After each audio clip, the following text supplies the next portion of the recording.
the target selection for introducing CRISPR-Cas9 system into any organism. Now we will be learning about oligoduplex formation and vector construction for gene editing. So before starting that, let's just go over a few basics. So as you all must have studied in earlier lectures and tutorials, there are a few key components of the CRISPR-Cas9 system. So can anyone tell me what are the main components? Hanji. What else? What? Target sequence and Cas enzyme, exactly. So the first one is obviously the target DNA, the gene which we are going to target. Then we have our Cas9 enzyme, which is going to cleave when it reaches that particular target. And next we have the guide RNA, right? This much is clear to all of you? Okay. So the first step for this is the selection of a target site. So how do we select the target site? What basic parameters do we have to keep in mind for selecting a target site? This I think we have discussed in the earlier lectures and tutorials also. So what according to you are some parameters that we should keep in mind for selecting target site of a gene? Sorry? Right, it should be a coding sequence. So first we should take care about the on-target activity. So the part of the gene that we are selecting, it should lead to the activity of that particular gene. So obviously it should be coding part of that specific gene. What else? So when we design the targets for CRISPR-Cas9 in the earlier tutorial, what else did we keep in mind while designing our targets? PAM site, yes, that we covered. What else? So we also studied about off targets, right? So there should not be any off targets, or if there are off targets, after everything is done, after we have introduced a CRISPR-Cas9 system into our organism, we have to check whether those off-target effects are harmful for our organism or they're not causing any negative impacts. This is basically showing, so CRISPR as far as we have studied it for gene silencing or knockout. So it can also be used for gene expression in which we have CRISPR activation also. And we can do specific base changes also. So in all these three cases, so in the first one, as we can see, while we do gene knockouts, the location of our target sequence is comparatively more important than the sequence of the Cas9 enzyme, right? So, for example, the Cas9 enzyme can cut anywhere in the target sequence, so that is not that much important, but the sequence is not that important, but the location of the Cas9 enzyme is important. That's why we introduce a target sequence along with the guide RNA, right? During CRISPR activation, both of these things are equally important, because during CRISPR activation, we introduce our Cas9 enzyme and our CRISPR system at the near the transcription start site. So if we don't introduce near the transcription start site, obviously it cannot help in activation, right? So in this, the location as well as the sequence are important. And during gene editing, the location is not that much important, because we target specific nucleotides in this case. So for example, we have to replace A with G. So in that case, sequence is more important compared to the location of that particular sequence. So that happens in the case of base editing. So basically, this is the whole process of CRISPR-Cas9 activation. This you all must have studied in all the previous lectures. We have a guide RNA scaffold, we have a Cas9 enzyme, both of them come together to form a complex. That complex, then we introduce it in our organism, whether it be plant or any other organism. Then it goes to the specific target, and then it introduces a double-stranded break. After that double-stranded break, we can have any insertion, deletions, or any frame shift mutations, right? So this is a so next, we have already studied that this is how the CRISPR-Cas9 system works. But how exactly do we use it to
And the next step is to introduce that vector containing a CRISPR-Cas9 system into our organism, right? So we have already selected our target regions in the earlier tutorial. Next step is to choose a vector that is suitable for our organism. So vectors it will depend on what organism you are selecting. Right now we will take only the specific case for plants. You can obviously search for whatever organism you are choosing. You can find different articles related to that. And as discussed in the earlier tutorial, you can go to AdGene and select whatever vector you want. So for vectors, we can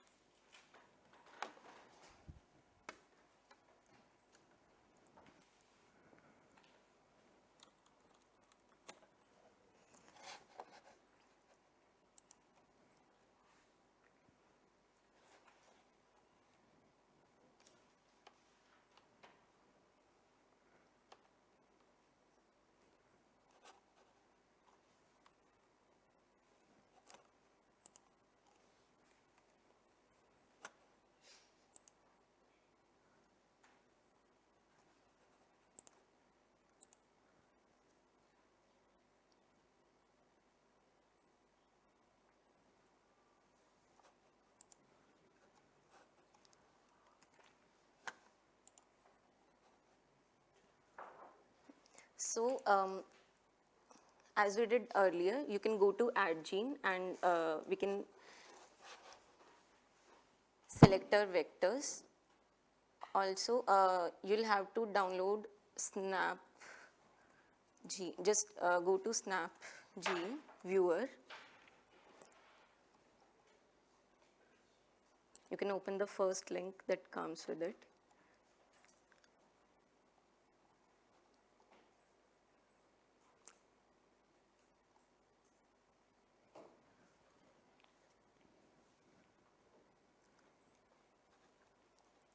Just simply put your email here and download.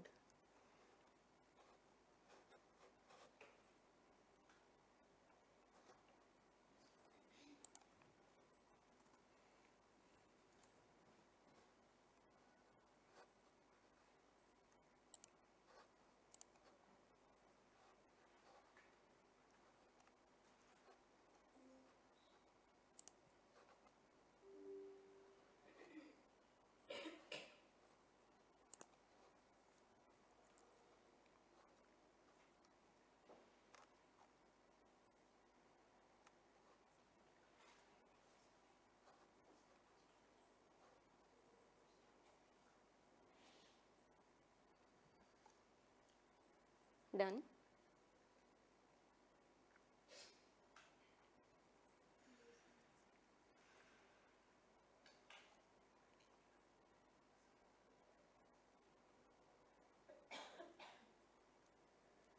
By the time it downloads, we can go to add gene and we can search for any vector. So right now I'm taking, you can select search for PHSC or PKSC, any of them.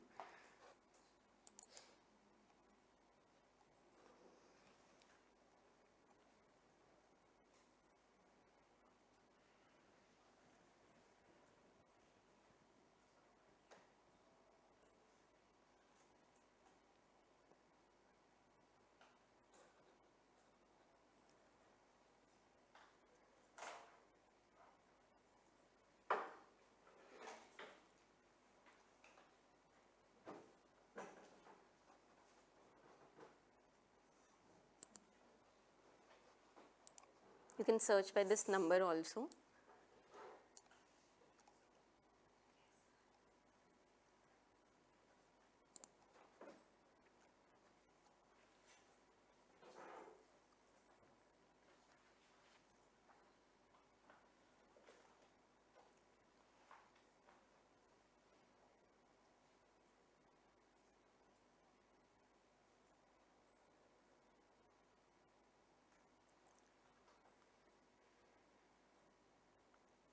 Done.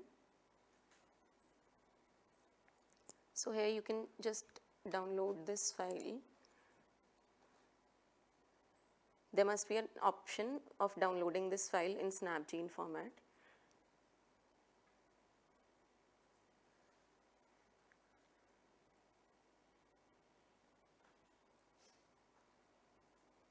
You can simply click on it and then download the file. Click on this image, go down, there's an option of SnapGene. Just click on it and it will lead to the download. Done? Okay.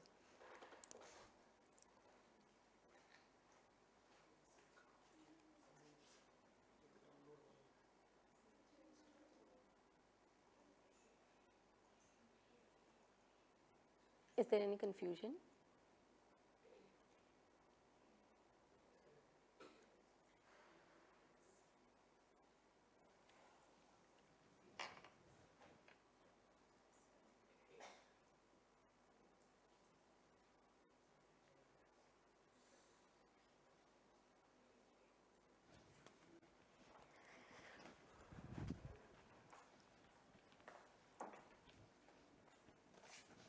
हो गई file download. Okay. इधर नहीं हुआ aeroplane time stamp कुछ आ रहा है. इसमें login detail डालनी पड़ती है? नहीं नहीं, I think you are downloading Snap. You have to download SnapGene viewer, not SnapGene. Enter your email here. ये तो स्नैपचीन ही बना हुआ है. स्नैपचीन व्यूअर करना पड़ेगा ना फिर. यहाँ से भी हो जाएगा.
I think all of you have opened this file in SnapGene Viewer, right?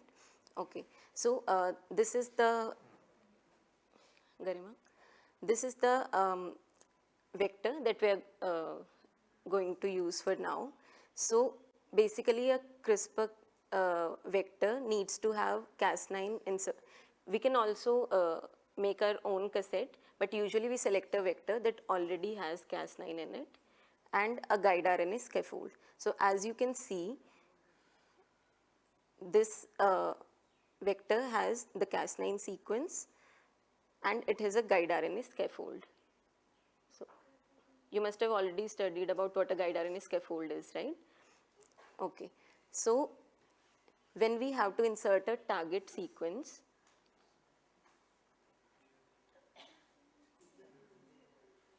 is there any confusion?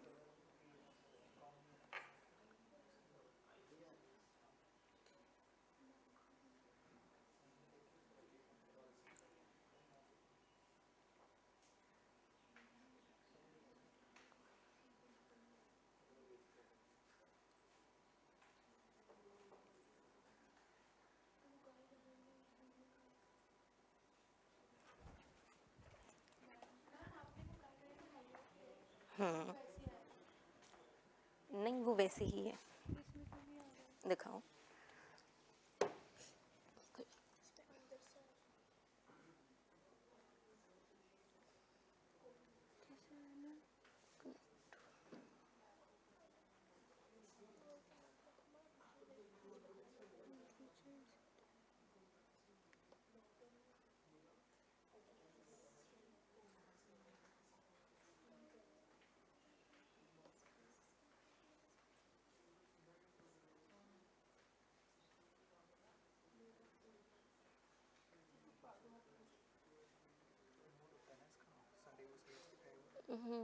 दिखा रहा है इसके अलावा बाकी सब it's written on the inside, that's why you're not able to see. It's written there. Yeah. आधा घंटा तो मान लो.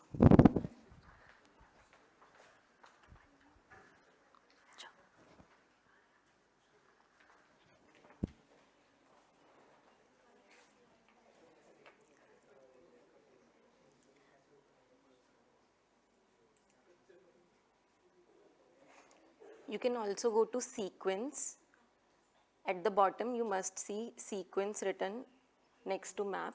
So when we go to sequence, we can see the complete sequence of this vector. So I have already highlighted guide RNA scaffold sequence. So we can see that this sequence is present here. We have to insert a target sequence in front of the guide RNA scaffold, right? Because our target sequence and the guide RNA scaffold, they will make a complex which will then go to our target region in the gene. Clear? Okay. So in front of the guide RNA scaffold, we have BSA1 recognition sites, right? As we can see, we have two BSA1 recognition sites.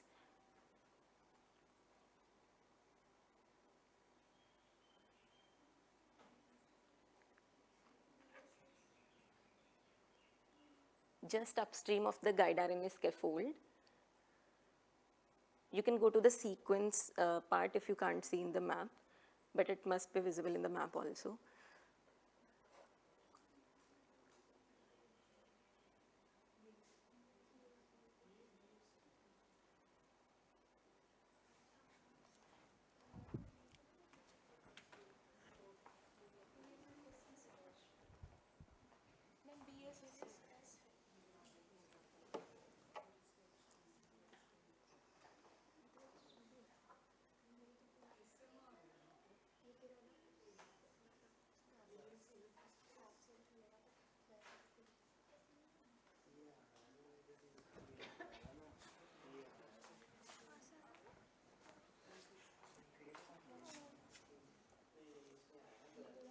Actually, it's not showing all the enzymes, so we can, now you must be able to see, okay? So in the enzyme part, some of you are not able to find BSA1 on the vector map. You can go to the enzyme part, and there you have an option of selecting unique and dual cutters. So you can select whatever set of enzymes you want to visualize on the map. They have multiple options there, right? So as BSA1 is a dual cutter, and earlier it was selected only unique cutters, so that's why it was not showing BSA1. Yeah.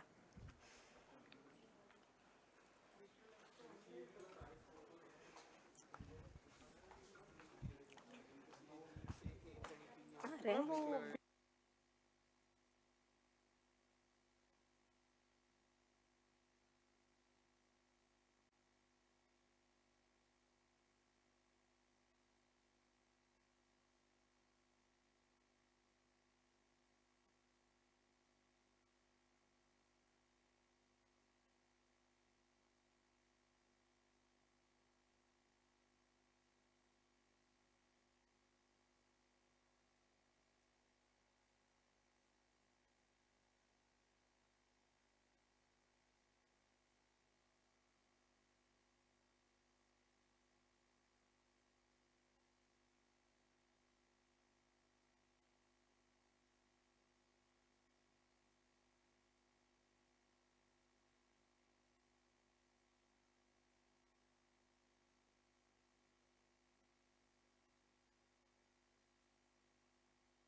So I hope all of you have been able to find the BSA1 sites, right?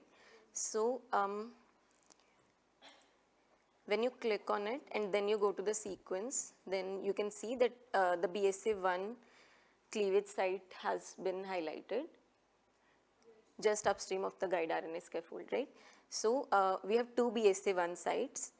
So this, when we digest our vector using BSA1, so this sequence will be cleaved out, right? If we use BSA1 enzyme and then digest this vector using that, this sequence from 694 to 1919 will be digested. Are you all aware of how restriction digestion works? Okay. So when this will get cleaved out,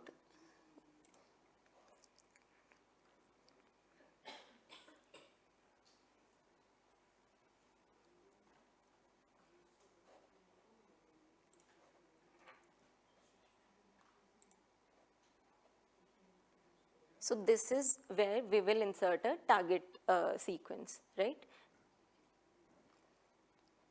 So now if you already have the target sequences that you selected in the earlier tutorial.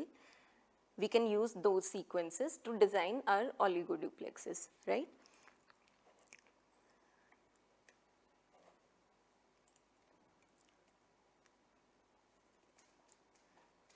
So these are just some other vectors. This is PKC1. This also has the exact same design, but okay, one more thing.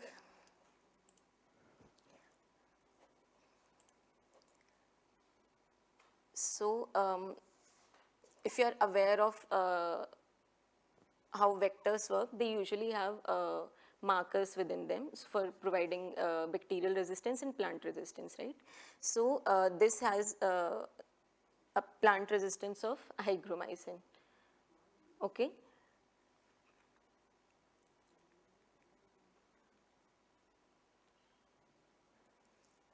The same way, different vectors have different bacterial resistances and different plant resistances. So that you can select based on whatever you are comfortable with and whatever is compatible with your plant or your organism.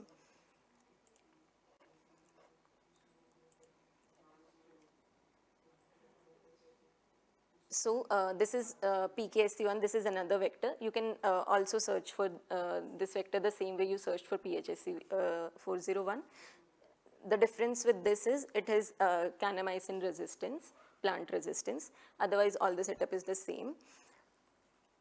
We also have PRGEB31. So this is basically a monocot plant vector. So if your plant is a monocot, then you have to select different vectors compared to if your plant is a dicot. The difference is basically the promoter that the vector uses. So in a dicot plant, a vector would generally use an Arabidopsis U6 promoter, while in a monocot plant, it would use rice or wheat promoters. Okay, so that's the basic difference. So now coming to the oligoduplex part. So oligoduplex is basically a duplex of oligonucleotides, right? So oligonucleotides, as we know, is just a stretch of nucleotides, and oligoduplex is the double-stranded complex of two oligonucleotides. So the oligonucleotides that we have selected are our target regions that we selected earlier. So for example, these are my target. So from C triple T to CGG, for example, these are my target sequences. The same way here, this is just the reverse complement of the target sequence. So the same way you can take your own target sequence and then reverse complement it to get the reverse primer. So the forward primer is basically just the target sequence that you have already selected, and the reverse primer is the reverse complement of your target sequence, the 20 base pair sequence that you have selected for your target. This bold part shows the BSA1 sites. So if you are selecting any other restriction enzyme, then obviously it will replace with the sites of that particular enzyme. Otherwise, you can use these also. So this is, you can check on your SnapGene viewer page also.